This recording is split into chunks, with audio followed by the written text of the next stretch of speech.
Gracias, Dios es bueno, ¿verdad? Bien, antes de entrar así de lleno y rapidito pues al tema, yo quisiera poner algunas bases de por qué nos reunimos, para qué nos reunimos. Ya he hablado en otro tiempo de lo mismo, pero siempre es bueno. Lamentablemente me he dado cuenta que algunos abandonan el camino o a lo mejor nunca estuvieron en el camino, ¿verdad? Y decidieron ya no estar por acá. Pero déjeme decir, abandonar el camino de la fe, porque alguno de ellos argumenta que lo que Dios pide es demasiado, en comparación con que yo creo que Dios nunca pide nada que nosotros no podamos hacer. Lo que pasa es que a lo mejor estamos llenos de concupiscencia y no queremos abandonar la concupiscencia y por eso se nos cuesta trabajo, ¿verdad? Si usted recuerda cuando era niño, nos costó trabajo aprender y si no hubiéramos querido aprender, hubiéramos sido un fracaso rotundo en la tierra. Aprendimos a sumar, a multiplicar, a dividir, a restar, a hacer raíz cuadrada de 3, qué sé yo, tantas cosas que nos enseñaron, ¿verdad? Y nos enseñaron empezando con parvulitos. Pero algunos dijeron, yo no quiero estudiar, y abandonaron la carrera. Y así también, cuando escuchan la palabra de Dios, dicen, yo no quiero ser cristiano. Es que, ¿cómo que no voy a poder esto, no voy a poder aquello? No, sí puedes. Una cosa es que no puedas y una cosa es que puedes y otra es que no debas, pero por tu bien, no por el bien de Dios. Entonces, algunos dicen que están enojados con Dios y abandonan el camino de la fe. ¿Y por qué están enojados? Yo no entiendo a las personas que están enojadas con Dios, de verdad, por más que quiero entender. Es más fácil que me digas, mira, no estoy de acuerdo porque mi vida, yo no voy a dejar de hacer esto por amar a mi prójimo, yo lo voy a odiar hasta que sea consumido. Pero yo creo que no existe una razón en el mundo para que el hombre esté enojado con Dios. Algunas personas se han acercado a mí y he dicho, si Dios es bueno, ¿por qué permite los malos? ¿Por qué Dios hizo a los malos? Dios debería acabar con todos los malos. Y le he tenido que decir, pues dime dónde nos escondemos. Porque bueno, no hay ni uno. En realidad todos somos malos. El único bueno es Dios. Y nosotros estamos al amparo de Dios, al amparo del Altísimo. Entonces yo no entiendo por qué la gente dice que Dios, están enojados con Dios. Y yo quiero decirle que la persona que está enojado con Dios, es obvio que no conoce a Dios. No conoce la gracia, ni los atributos, ni la soberanía de Dios. Porque nadie que se jacte de conocer la gracia, la sabiduría, el poder, la omnisciencia y la soberanía de Dios es capaz de decir, me estoy enojado con Dios. Incapaz, pase lo que pase, suceda lo que suceda. Nadie debe estar enojado con Dios porque no existe una sola razón. Y cualquiera que tenga una razón para estar enojado con Dios, levante su mano y dígame por qué, y yo le voy a mostrar con hechos contundentes que su razón no tiene fundamento más que en la carne, no en lo espiritual. Y un ejemplo de la gente que se enoja con Dios es porque Dios no le da lo que ellos quieren.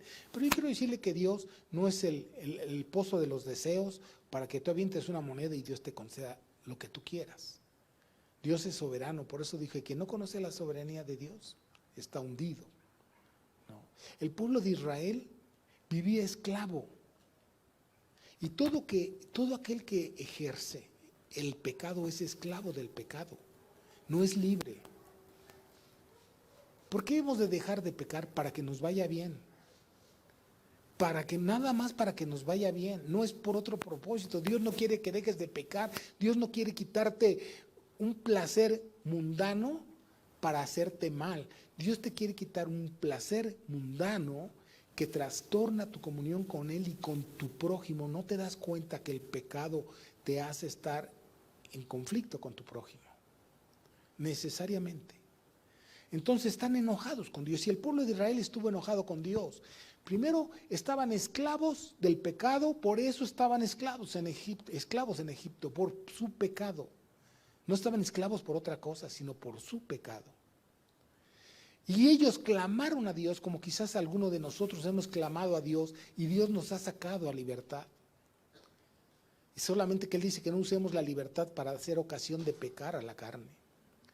Y resulta que ellos, después de ser esclavos, Dios los sacó al desierto, los iba a introducir en una tierra que fluye leche y miel. Y durante 40 años, ni se les acabó la comida, ni se les acabó el calzado, ni se hicieron viejos sus vestidos. No tenían que ir al súper a comprar nada, no tenían que buscar zapatos, no se les acabó nada. Y así estaban enojados con Dios, porque Dios no les daba pavo, porque Dios no les daba carro, porque qué sé yo. Y su incredulidad, estaban enojados con Dios. Usted lee ahí en la palabra de Dios que ellos se enojaron contra Dios. Dice que murmuraron contra Dios. ¿Y qué generó eso? Pues que no vieran la tierra prometida, pues que su vida no se viera saciada de bien, que hubieran vagado 40 años en el desierto sin ver esa tierra que fluía leche y miel, enojados con Dios. Y veo que la gente busca cosas sensacionalistas, no son prácticas, no son objetivas, no tienen los principios de Dios. Y mire, nosotros podríamos hablar de mucha gente.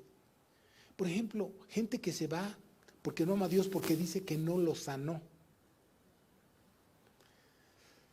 Mire, muchas de las enfermedades que tenemos no es producto de la voluntad de Dios, es producto de nuestra indisciplina en cualquier área. No es otra cosa. Y los que no conocen a Dios, usted recuerda a Isaac. Usted recuerda que Isaac murió ya viejo. Todo esto es para que no, digamos, es que Dios no me ha sanado y me voy. Porque usted está dejando lo mejor por nada.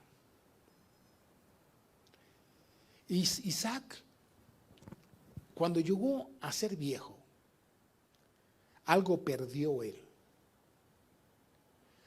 Algo perdió tanto que cuando quería bendecir a Esaú, bendijo a Jacob.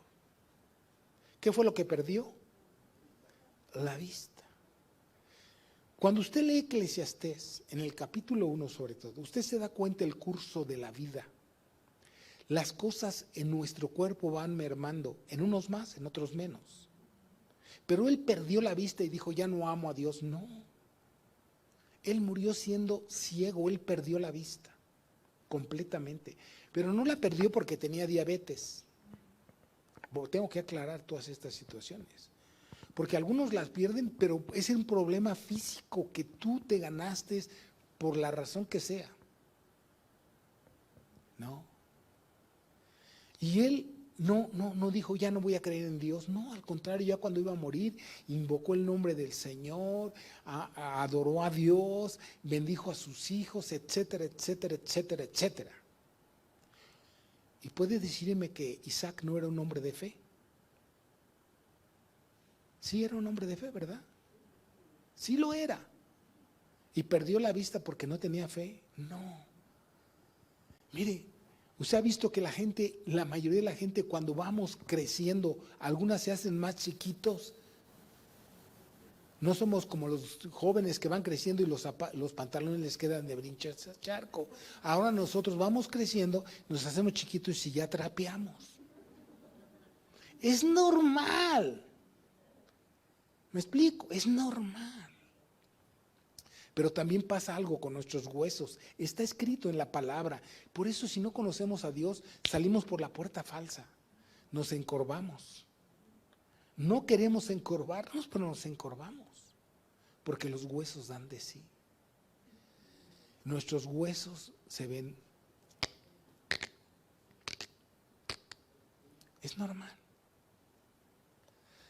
El cabello blanco que nos sale, por alguna razón nos sale blanco. La mayoría, el 99% se nos pone el pelo, ¿qué? Blanco. Bueno, algunos están disfrazados, pero tienen el pelo blanco, en realidad. ¿no? Pero es cuestión a veces de genética, ¿no? A veces es de la edad, qué sé yo. Pero nadie abandone el camino, no se deje engañar. José, usted conoce a José. Yo voy a hablar de la fe, pero de una fe genuina, de una fe que no está cimentada en la fantasía, en el declara o concreta o decreta. No. Vamos a hablar un poco. Yo he hablado muchas veces de la fe en el nombre de Jesús. Y hoy solamente quiero remachar un poco para que lo que usted pasa no diga que está en una prueba de fe, porque hoy todos los cristianos, por lo que pasan, están en una prueba de fe. Y no se dan cuenta que están pasando por una prueba porque no tuvieron fe, mejor dicho. Porque si tuvieran fe, muchas de las cosas que les pasan no le hubieran pasado. Pero muchas cosas que les pasan es por una falta de fe. Usted no puede decir que David pasó por donde pasó porque estaba en una prueba de fe, o sí. O sí, estoy equivocado. No, David estaba ahí donde después de su adulterio porque reprobó la prueba. Hermano, podemos hablar de muchas pruebas. El mundo es una prueba para los cristianos. Las tentaciones, es una prueba donde tú tienes que tener discernimiento, sabiduría y la gracia de Dios en tu espíritu, hablando en su espíritu a tu espíritu para vencer cualquier tentación. ¿Sí?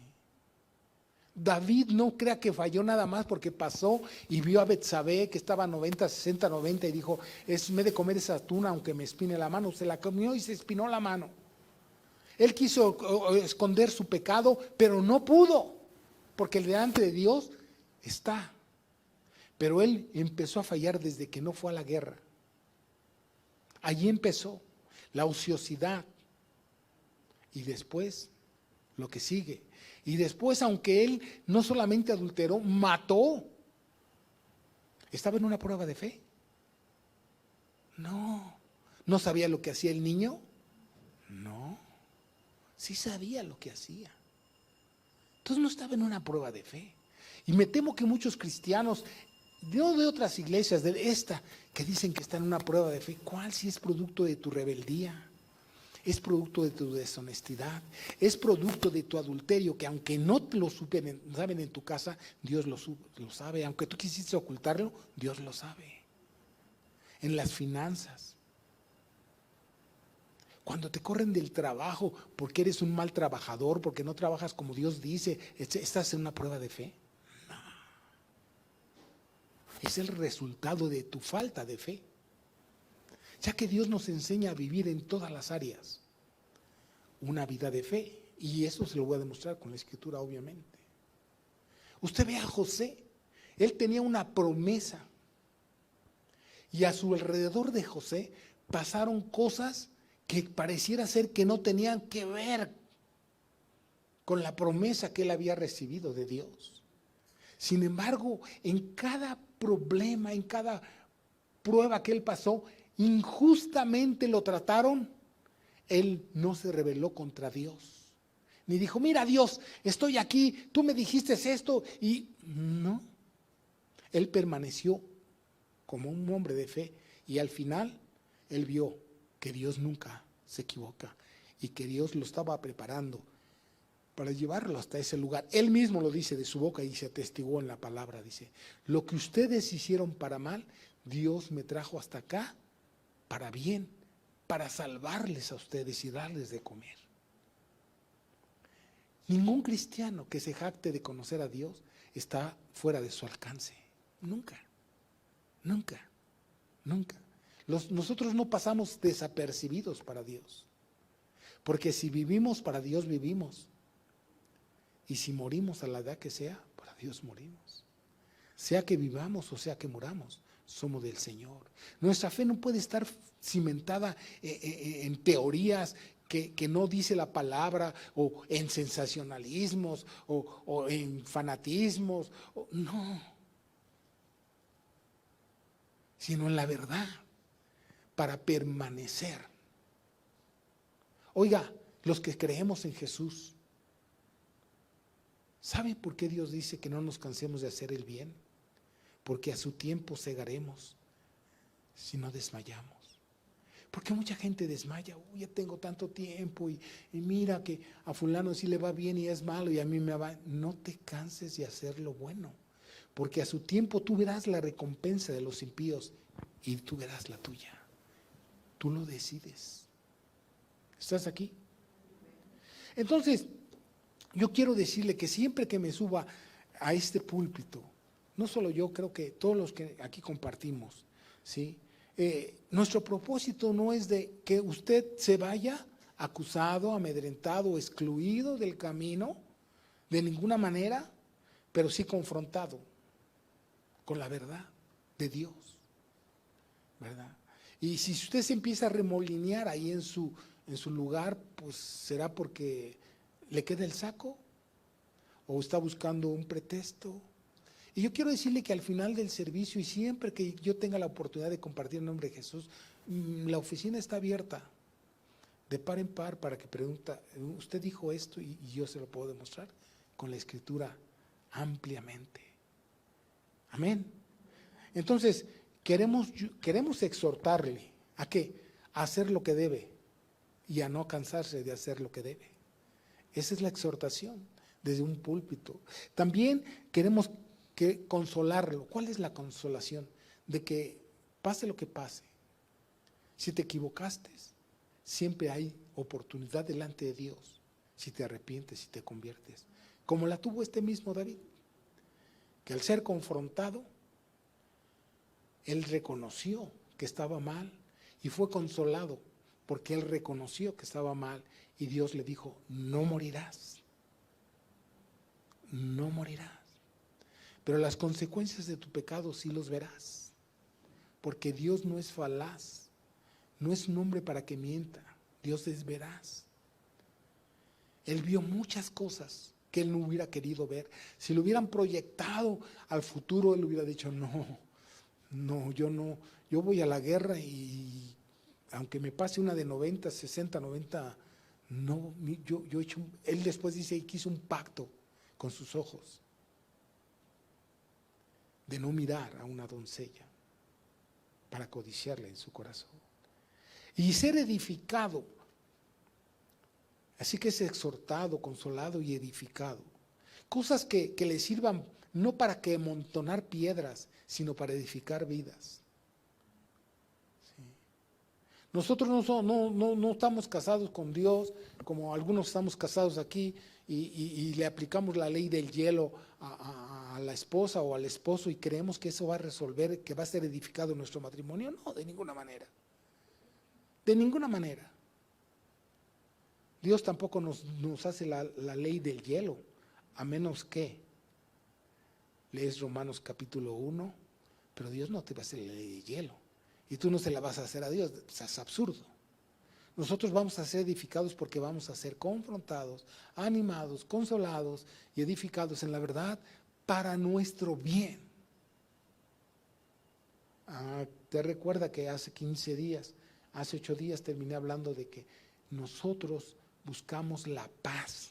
Nosotros somos gente que hacemos la paz bajo cualquier circunstancia. Y una persona que no sabe perdonar, yo creo que no ha visto a Cristo en su vida. Una persona que no sabe pedir perdón, no ha visto a Cristo. Porque esa no hace la paz, esa hace la guerra. ¿Sí? Los cristianos hacemos la paz. La paz con Dios empezó con un perdón. Dios, perdóname en el nombre de Cristo. Ahí empezó la paz. Y Dios quiso perdonarnos. Pero nosotros somos tan orgullosos que no podemos pedirle perdón a la esposa o al esposo o al hijo o al papá o a la mamá, quien sea. Y a la vez cuando nos perdonan, nos piden perdón, no vamos a decir, sí, pero no, todos no funciona. No es así. No es así. Entonces vamos a seguir hablando un poquito a vuelo de pájaro, más rápido que vuelo de pájaro de águila, eso cuando se lanza sobre La presa, rápido. Vámonos ahí a Primera de Pedro. Vamos a ver lo que nosotros hacemos si queremos ser hombres y mujeres de fe. Hombres y mujeres de fe. En Primera de Pedro, capítulo 2, vamos a leerlo. Pero tiene que poner atención a las virtudes y actitudes que un cristiano genuino debe tener para caminar en la fe es el ancla de todo cristiano. Porque sin fe,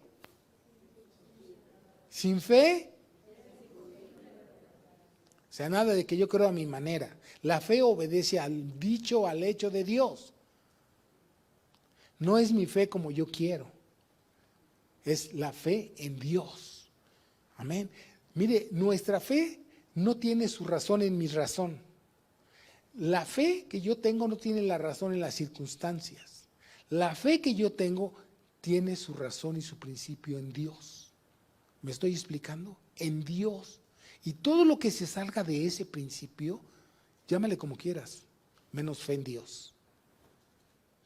Dice ahí, vosotros también, o sea, ustedes, y yo también, como piedras vivas, sed edificados como casa espiritual y sacerdocio santo.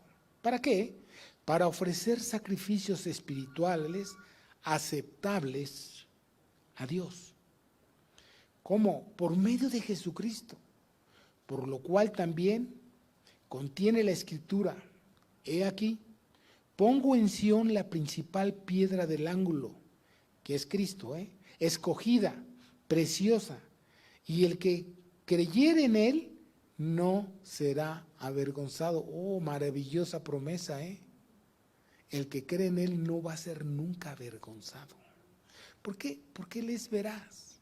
Si Dios dijo, Dios hará. Si Dios habló, Él ejecutará. Dice, no será avergonzado. Para vosotros, pues, los que creéis, Cristo, Él es precioso. Pero para los que no creen, Cristo es la piedra de que los edificadores, hablando de los religiosos, desecharon. Ha venido a ser cabeza del ángulo, Cristo, y piedra de tropiezo y roca que hace caer, porque tropiezan en la palabra cuando, siendo desobedientes, a lo cual fueron también destinados. Mas vosotros, Centro Cristiano Vistahermosa, sois linaje escogido, real sacerdocio, nación santa, pueblo adquirido por Dios, con un propósito, para que anunciéis las virtudes de aquel que os llamó de las tinieblas, del pecado, a la luz admirable de su Hijo Jesucristo. Virtudes que todo cristiano debe de tener. Y que debe de entender que nosotros somos un real sacerdocio. Entiéndase que un sacerdote es el que sirve, el que ministra. No aquí, no. El que sirve a Dios, el que ministra a Dios, el que ama a Dios, el que procura a Dios. Entiéndase. Somos real sacerdocio, dice la palabra de Dios. Somos un linaje escogido. Nosotros estamos en el mundo, pero no somos del mundo. Por ende, nuestra fe no está fundada en las cosas del mundo, sino en las cosas de Dios. Estáis en el mundo, dijo Cristo, pero no sois del mundo. No somos extraterrestres, no.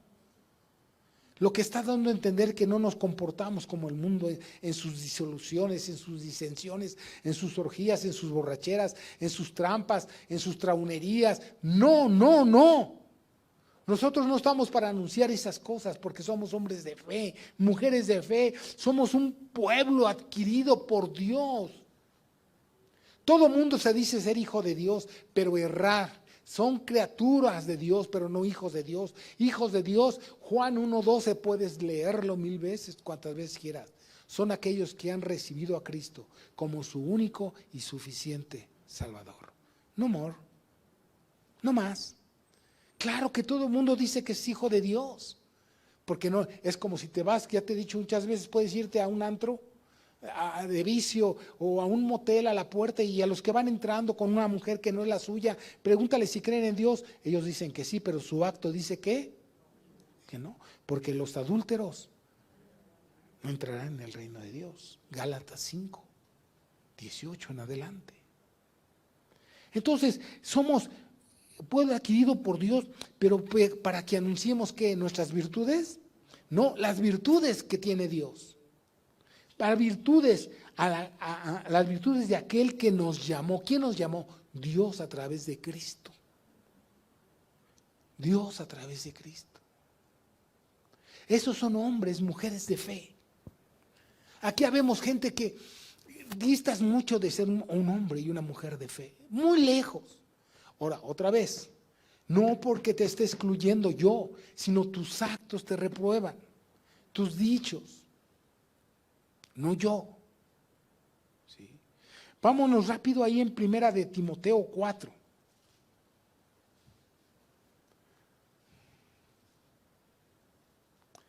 Primera de Timoteo capítulo 4. ¿Está ahí? Dice Dios, no descuides el don que hay en ti. La pregunta aquí es, ¿cuál es tu don? Para no descuidarlo. ¿Cuál es tu don?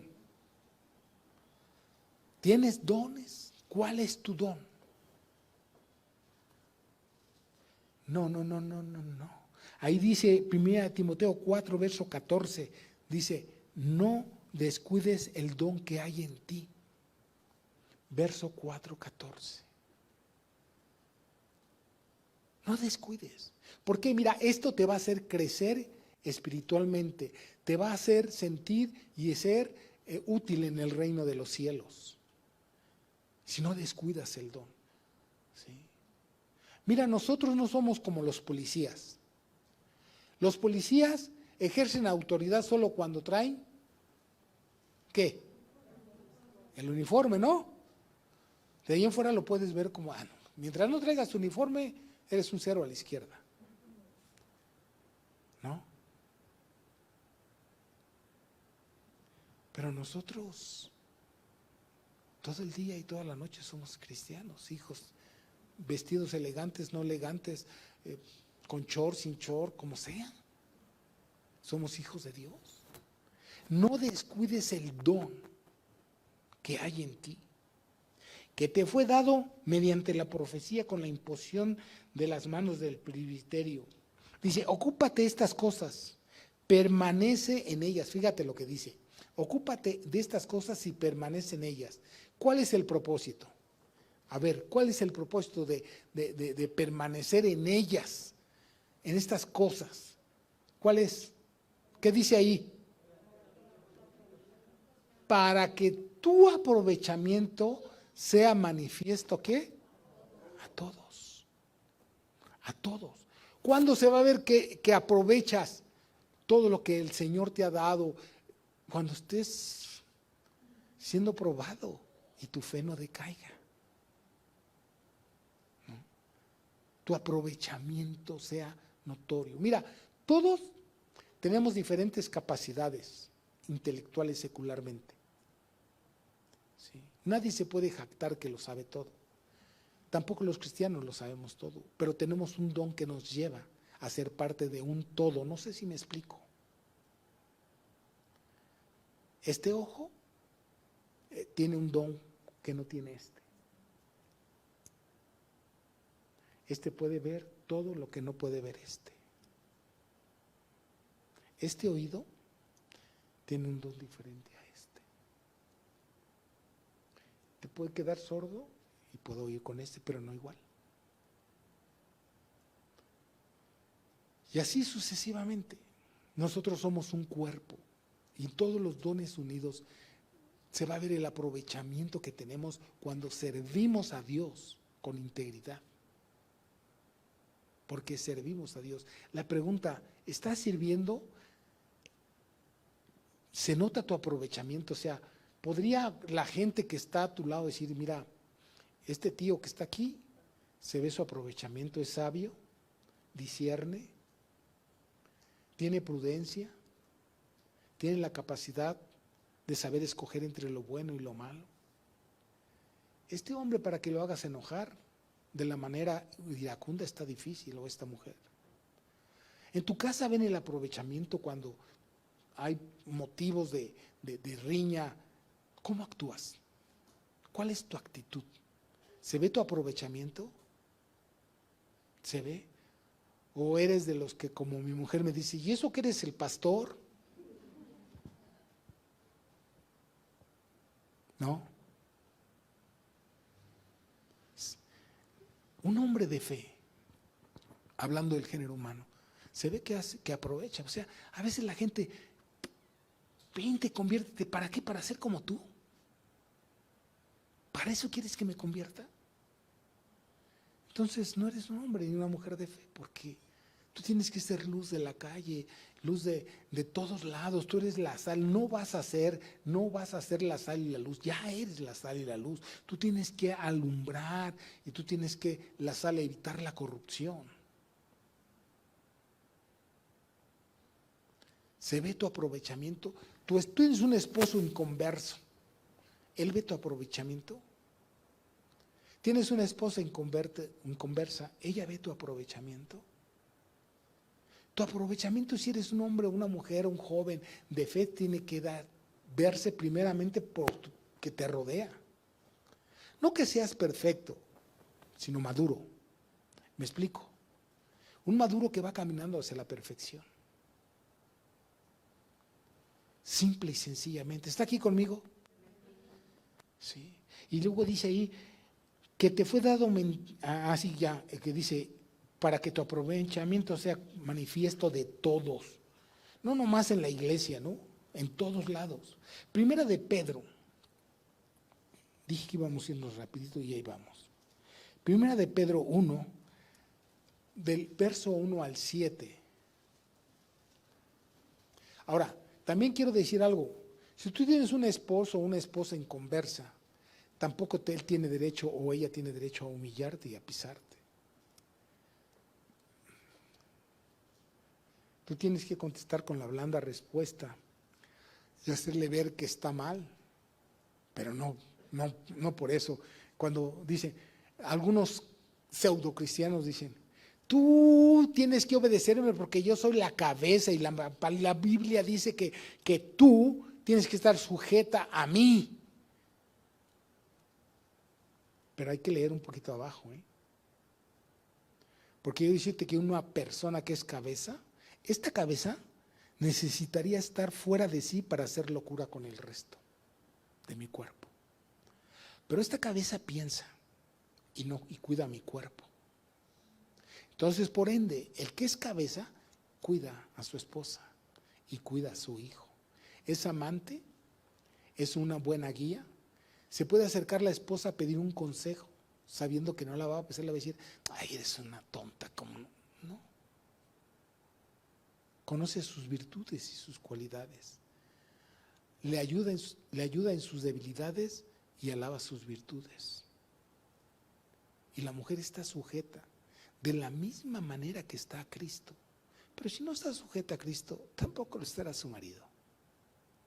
Esos son gente, mujeres y hombres de fe. ¿Está aquí conmigo? No más, no menos. Usted, hermano, habla de que sea yo casi Dios. No. Sé imitador de Dios. Sé imitador de Dios.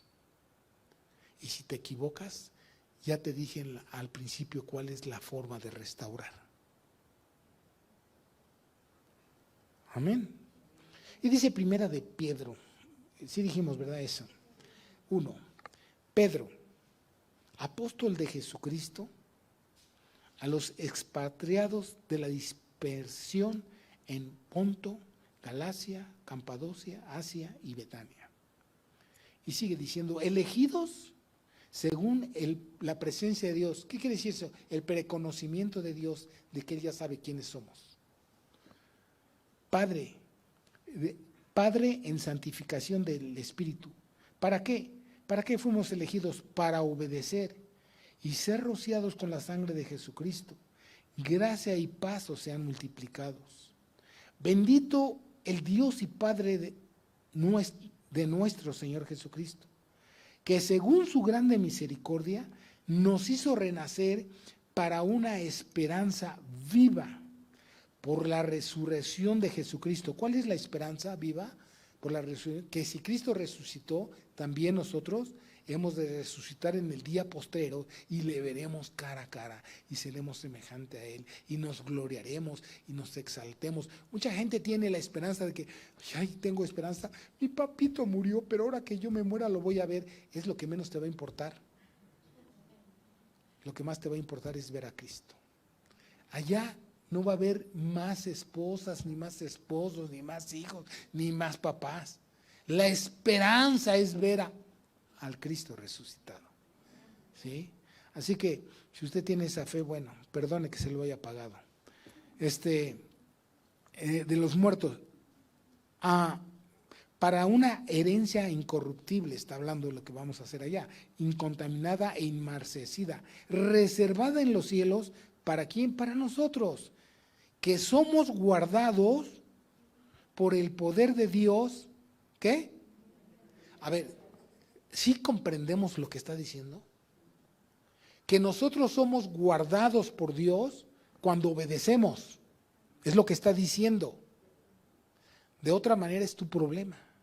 De ahí dice bien claro, dice que somos guardados por el poder de Dios mediante la fe, mediante la obediencia. Entonces somos guardados. Porque la fe que Dios nos pide, que la obediencia que quiere que tengamos a Él es para guardarnos. ¿De qué sirve que nosotros sepamos esa de el que habita al abrigo del Altísimo morará bajo la sombra del Omnipotente? Diré yo a Jehová, esperanza mía, castillo mío, mi Dios, yo en ti confío. Y tú me librarás del lazo del cazador y de la peste destruidora, y con tus plumas me cubrirás, y debajo de tus alas estaré seguro. ¿Pero por qué? Porque habito al abrigo del Altísimo. ¿Me explico? ¿Está aquí? ¿Durmiendo? No.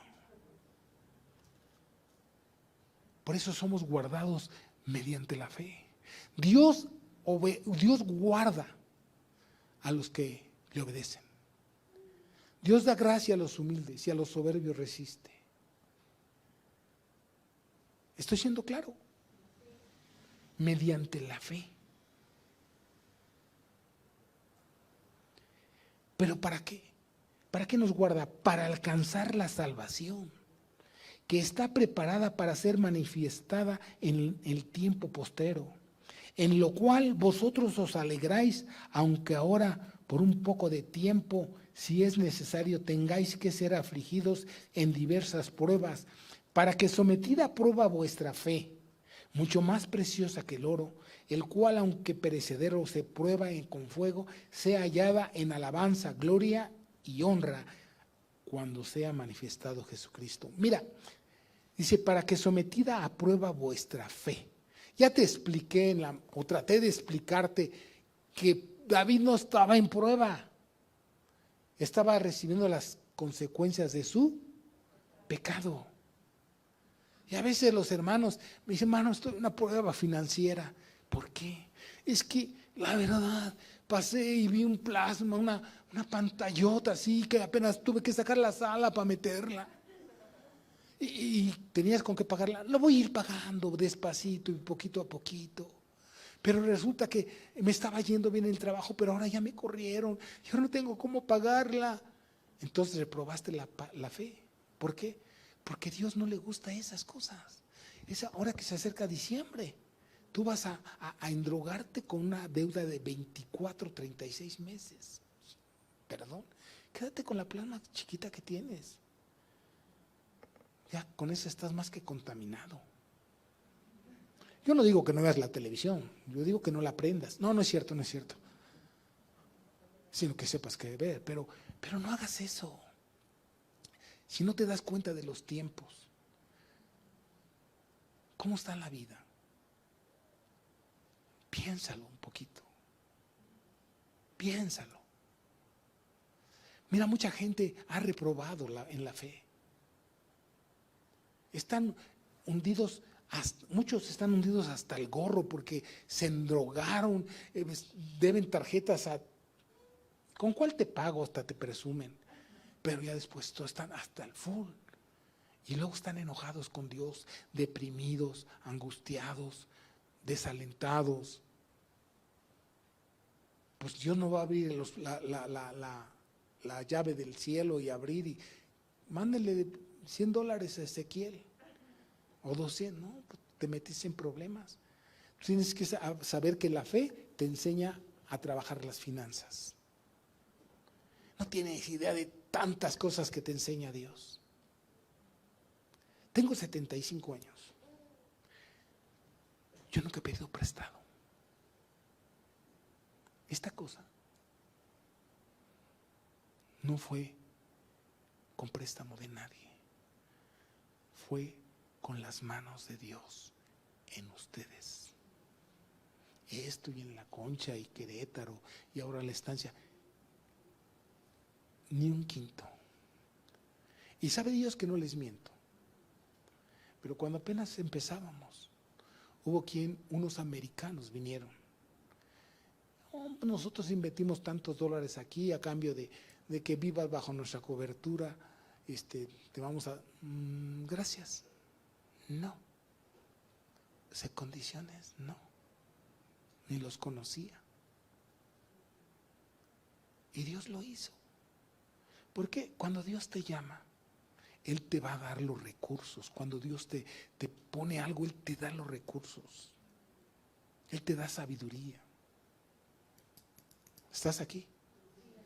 Dios es bueno y Él es digno de suprema alabanza. Un hombre de fe no se mueve en sentimientos, porque los sentimientos son tremendos.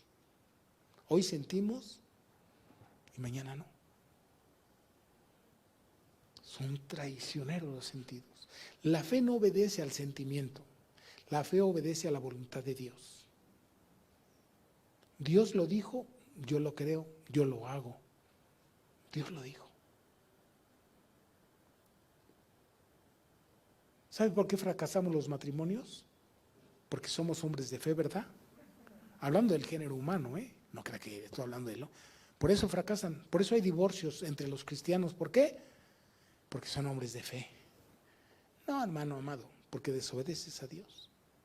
Porque está clara la voluntad de Dios para el matrimonio. Que te corren del trabajo, ¿por qué te corrieron del trabajo? No ha de ser, si eres por un buen trabajador, eres honesto con Dios, te aseguro por el nombre del que hace todas las cosas, que no te dejará y no te desamparará.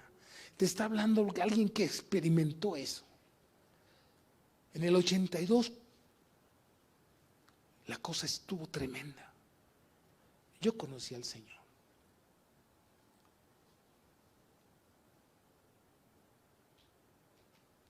Y me corrieron.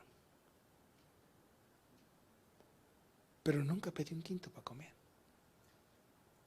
Y se me volvieron a abrir las puertas, ganando lo mismo. Lo mismo.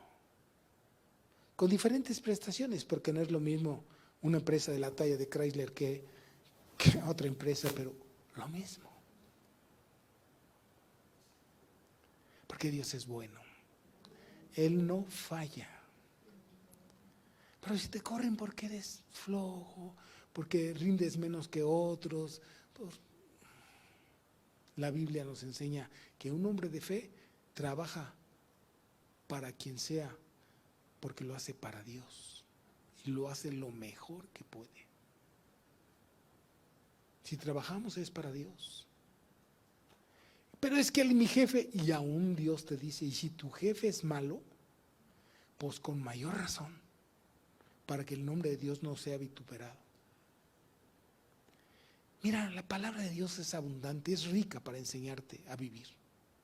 Así que si tú quieres ser guardado de la ira venidera y de todas las cosas, las circunstancias que se avecinan, vive bajo el amparo del Altísimo. Alzaré mis ojos a los montes. ¿De dónde vendrá mi socorro? Mi socorro viene de Jehová, que hizo los cielos y la tierra. Y no dará tu pie al resbaladero, ni se dormirá el que te guarda. He aquí no se adormecerá ni dormirá el que guarda a Israel. Jehová es tu sombra, tu mano derecha. El sol no te fatigará de día ni la luna de noche. Y caerán a tu lado 1000 y 10,000 a tu diestra, mas a ti no llegará, dice el Señor de los ejércitos. Pero vive bajo el amparo del Altísimo, vive obedeciendo la fe, y no te dejaré y no te desampararé. Quiero terminar leyendo un pasaje bíblico antes de irnos. Vamos a leer 2 pasajes bíblicos. Primero, Salmo 32. Me voy a brincar varios textos bíblicos porque el tiempo nos absorbió, pero el Salmo 32. Hombres de fe, que no son movidos por ni las circunstancias, sino por la mano de Dios. Salmo 32, verso 3. Está hablando David, que quiso ocultar su pecado. Sí, David. David, que tenía el corazón conforme al de Dios. Es decir, no que tuviera el corazón de Dios. El David era un hombre que sabía, después de haber sido confrontado, reconocer que él, y que no se quejó del juicio de Dios por causa de su pecado. Por eso es el corazón de Dios. Por eso Dios lo alaba. Es como cuando decimos el padre de la fe. Abraham es el padre de la fe. Pregunto, ¿ustedes han visto en la Biblia que Abraham falló? ¿Sí o no? Muchas veces. Pero entonces, ¿por qué es el padre? Porque fue el primero que obedeció a Dios del linaje escogido. Porque Dios en él iba a hacer las cosas. Pero no quiere decir que él no se equivocó. Varias veces. Pero es el padre de la fe. A él se le dieron las promesas de lo que usted y yo somos de aquella promesa. ¿Está aquí conmigo? ¿Me estoy explicando? Sí. Entonces dice la palabra de Dios, aquí David, mientras callé, ¿qué callaba? Su pecado. Se envejecieron mis huesos. En mi gemir todo el día. Miren lo que le producía, pero no se atrevía a confesarlo, porque no solamente adulteró, mató. Dice, porque de día y de noche se agravó sobre mí tu mano. Yo digo, ¿y por qué no volteabas a ver a Dios?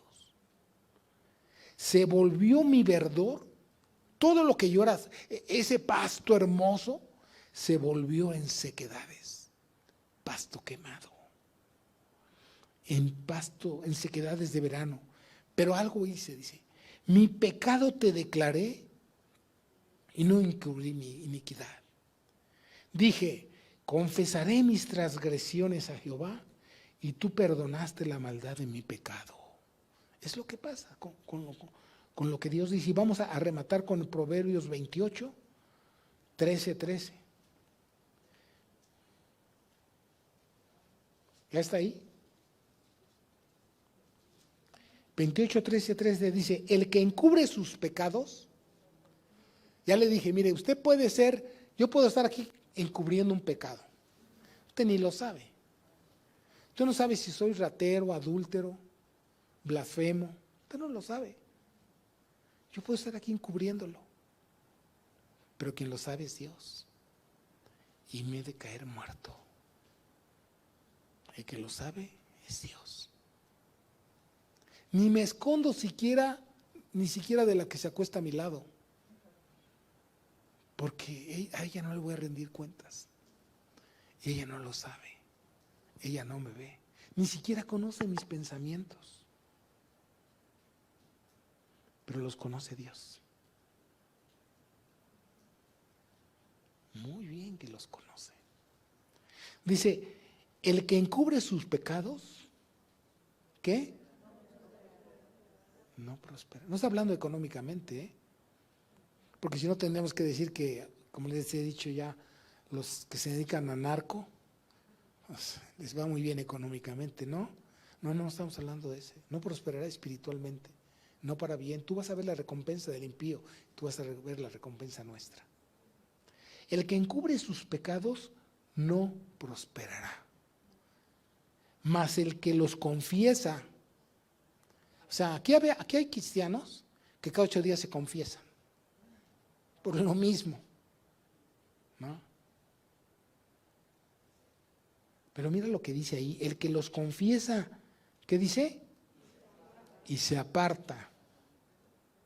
No de domingo a domingo te vengo a ver, cielito lindo, ¿cuándo será domingo para volver? No. El que los confiesa y se qué. Cuando yo era religioso, yo me confesaba, pero no me apartaba del pecado. Y el tipo ese me decía que me perdonaba los pecados. ¿Quién es él para perdonarme pecados? Ahora lo digo. ¿No? El que los confiesa y se aparta, ese hallará ¿qué? ¿Está aquí conmigo? ¿Alguno está enojado? No, porque tendrá 2 trabajos, enojarse y contentarse. Por tanto, hermanos, Hebreos 12:1 dice de la siguiente manera.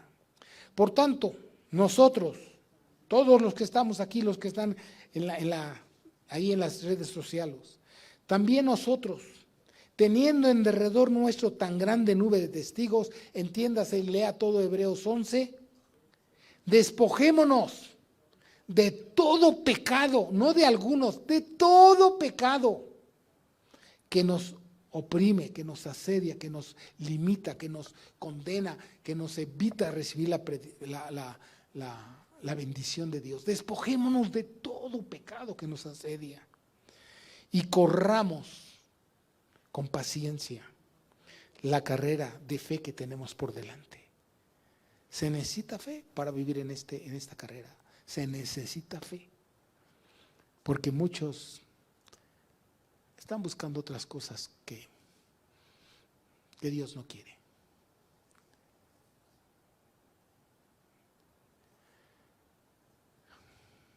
Dios busca gente que esté convencida y que su fe esté fundada en la palabra de Dios.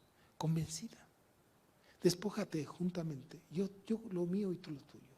Despojémonos de todo pecado que nos asedia. De todo. Que no sé, mira, a veces la gente me dice, hermano, no sé qué hacer ante tal cosa, pues no hagas nada. Porque a lo mejor lo que haces está mal. ¿Qué te oprime? Por nada estéis afanosos. Confía en Dios. Ten fe en Dios. Créele a Dios. Sé de verdaderamente un genuino cristiano. Sé luz en medio de las tinieblas. Porque si Dios es por nosotros, ¿quién contra nosotros? Que Dios nos bendiga a todos y cada uno de nosotros y despojémonos de todo pecado que nos asedia. Incline su rostro. Si gusta, claro. Si gusta, incline su rostro. Si usted dice, no quiero, no lo va a hacer. Está siendo honesto con usted mismo. Pero si quiere, dígale a Dios que lo ayude a tener fe. La fe que mueve montañas.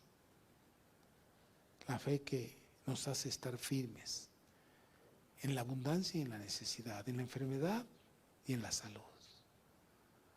Que nos hace ver la vida de una manera diferente. No por verla diferente, sino porque es la que Dios quiere que nosotros experimentemos cotidianamente. Padre, no permitas que nadie se vaya con un espíritu de rebeldía ni de soberbia en su corazón. Porque estas cosas tienen que ver con la vida eterna. Ayúdanos a todos. Ayúdanos a todos si en algo estamos mal. Queremos en tu nombre cambiar. Que nos vayas mostrando tus caminos por amor a tu nombre. Ayúdanos. Y si ya nos has hablado en otras ocasiones y hemos sido difíciles, perdónanos y ayúdanos porque tú eres el Dios de las oportunidades. Gracias, Padre. Gracias, Padre. Gracias, Señor. Porque eres bueno. En el nombre de Jesús. Amén. y amén.